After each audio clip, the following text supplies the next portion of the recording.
Et du coup, je vais aller jusqu'à la fin de ce livret avec des annexes qui représentent une grande partie malgré tout de ce petit livret.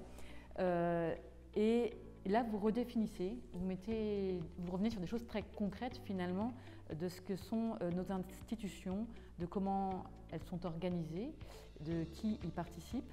Peut-être que c'est des définitions finalement qui nous manquaient, même si c'est de l'ordre organisationnel et peut-être moins du quotidien, elles sont néanmoins importantes pour peut-être parler justement des points de hiérarchie qu'on peut avoir dans l'Église ou de ces aspects qu'on retrouve d'ailleurs dans la synodalité. Est-ce qu'il était important justement de mettre noir sur blanc toutes ces définitions par rapport à ce que c'est qu'un diocèse, un lieu eucharistique, un espace missionnaire ou bien une équipe pastorale, un conseil d'animation locale, un prêtre modérateur, etc. etc. Est-ce qu'il fallait avoir une définition un peu plus précise?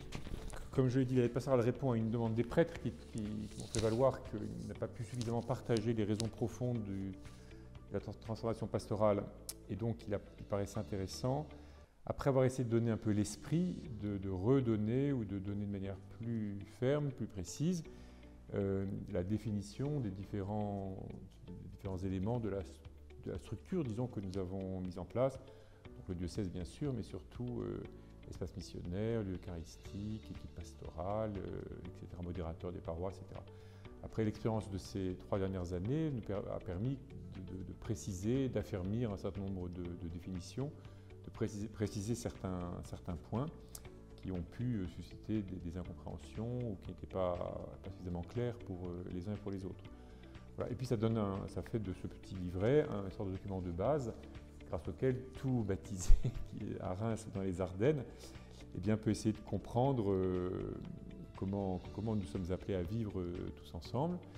Il y a aussi quelque chose sur les services diocésains et leur installation à venir dans l'archevêché, et puis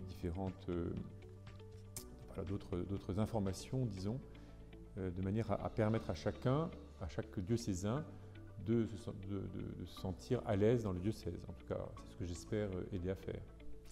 Et du coup, je vais conclure ce que j'aurais dû faire au départ en disant que ce que l'on ressent surtout dans cette lettre pastorale, c'est que derrière vos réflexions, vos constats, vos propos, il y a d'abord une lecture d'évangile et que en fait, ce qui sous-tend toute cette réflexion est tenu dans un évangile selon saint Matthieu.